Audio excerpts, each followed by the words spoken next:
Mekanisme Gimang, make hoya. Hai gamer, di video kali ini aku mau bagikan build dan emblem gore tersakit yang cocok buat kalian pakai. Apa saja ya item yang digunakan? Tonton video ini sampai selesai supaya tidak ketinggalan informasinya. Sebelumnya like dan subscribe dulu. Emblem yang aku pakai yaitu emblem mage yang ningkatin atribut magic power, pengurangan cooldown, dan magic penetration. Membuat damage magical menjadi sakit, durasi cooldown skill-skillnya lebih cepat, dan damage-nya bisa tembus ke hero yang tebal. Talent yang aku pakai yaitu agility yang ningkatin efek movement speed ke hero kalian.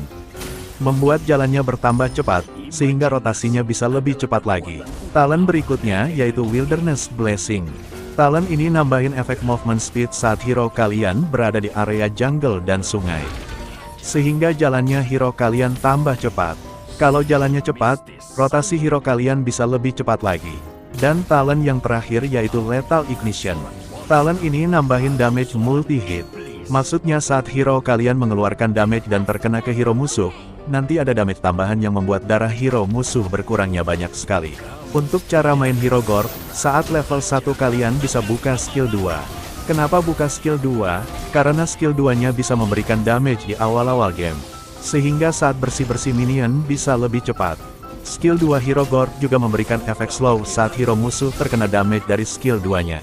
Membuat pergerakan hero musuh menjadi lambat. Skill 2-nya udah bisa bersihin minion, sekalinya kena ke musuh bikin musuh jadi lambat jalannya. Saat hero gore sudah level 2, baru kalian buka skill 1-nya. Skill 1 ini bisa menyebabkan pergerakan musuh berhenti sejenak. Membuat hero musuh yang berusaha melarikan diri bisa keluarin skill 1-nya dan skillnya bisa memantul lagi. Item yang pertama kalian bisa pakai sepatu Demon Boots. Sepatu ini dikenal dengan sepatu mana dikarenakan sepatu ini mempunyai efek atribut Mana Regen.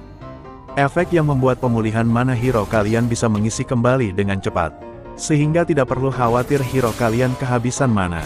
Apalagi saat keluarin skill-skillnya itu membutuhkan mana yang lumayan banyak. Namun, bukan berarti saat pakai item ini kalian seenaknya keluarin skill, keluarkan saat kondisi yang tepat. Supaya saat di situasi kalian membutuhkan untuk keluarkan skill, mana hero kalian masih ada dan gak kehabisan mana di situasi yang penting.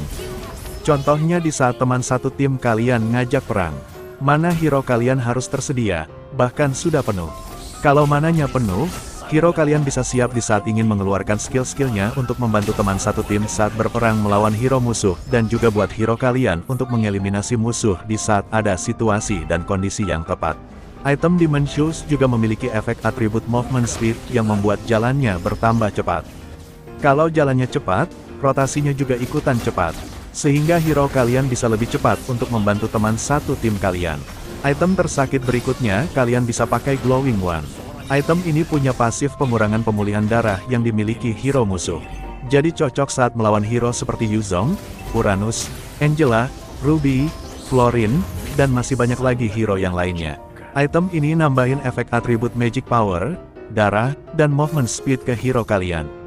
Membuat damage-nya tambah besar serta sakit saat terkena musuh. Kapasitas darahnya tambah banyak, dan jalannya tambah cepat. Sehingga damage skillnya menjadi sakit. Kenapa hero kalian cocok pakai item Glowing One ini? Dikarenakan saat hero musuh pakai Roamer tank seperti Franco, Fredrin, Atlas, Tigreal dan hero-hero tank yang lainnya, pasti pakai item defense yang nambahin efek pemulihan darah. Seperti item Guardian Helmet yang bisa nambahin efek pemulihan darah yang banyak. Sehingga item Glowing One ini untuk mengurangi efek pemulihan dari item Guardian Helmet yang dipakai sama hero musuh. Supaya bisa melawan hero yang memakai item itu. Item berikutnya yang bisa kalian pakai yaitu Wishing Lantern. Item ini mempunyai efek counter darah yang tinggi atau hero musuh yang memiliki kapasitas darah yang banyak. Seperti hero Roamer, Expellaner Tank, maupun Jungler Tank. Item ini nambahin efek atribut magic power dan pengurangan cooldown ke hero kalian. Sehingga damage-nya tambah besar serta sakit saat mengenai musuh dan durasi cooldown skill-skill hero kalian dikurangi. Membuat lebih cepat cooldown ultimate-nya. Sehingga item Wishing Lantern ini cocok kalian pakai saat ketemu lawan-lawan yang tanker seperti hero Barats, Fredrin, Akai, dan masih banyak lagi hero yang lainnya. Item ini setelah keluarin ultimate, keluar kupu-kupu yang bisa ningkatin damage. Item yang bisa kalian pakai yaitu Lightning Truncheon. Item ini nambahin splash damage ke hero kalian yang membuat damage-nya yang dikeluarkan bertambah besar dan sakit saat mengenai musuh. Item ini juga nambahin efek atribut Magic Power, mana, dan pengurangan cooldown ke hero kalian. Membuat damage bertambah besar, kapasitas mana tambah banyak, dan durasi cooldown skill-skill hero kalian dikurangi. Sehingga cepat gunain skill-skillnya. Membuat item Lightning Truncheon ini kapasitas mananya nambah banyak di hero kalian. Sudah mananya banyak, terus emblem basic common yang membuat pengisian mananya lebih cepat. Sehingga bisa lebih banyak lagi skill-skill yang bisa dikeluarkan. Item berikutnya yaitu Blood Wings. Item ini meningkatkan movement speed dengan shield item ini. Jadi saat shieldnya aktif, jalan hero kalian bertambah cepat. Sehingga rotasi hero kalian juga bertambah dengan cepat dan bisa bantu tim kamu dengan baik. Item selanjutnya yaitu Immortality. Item ini mempunyai pasif resurrect atau hidup kembali. Jadi saat hero kalian ditumbangkan hero musuh, hero kalian masih punya nyawa lagi untuk bangkit dan bisa untuk melarikan diri dari serangan musuh.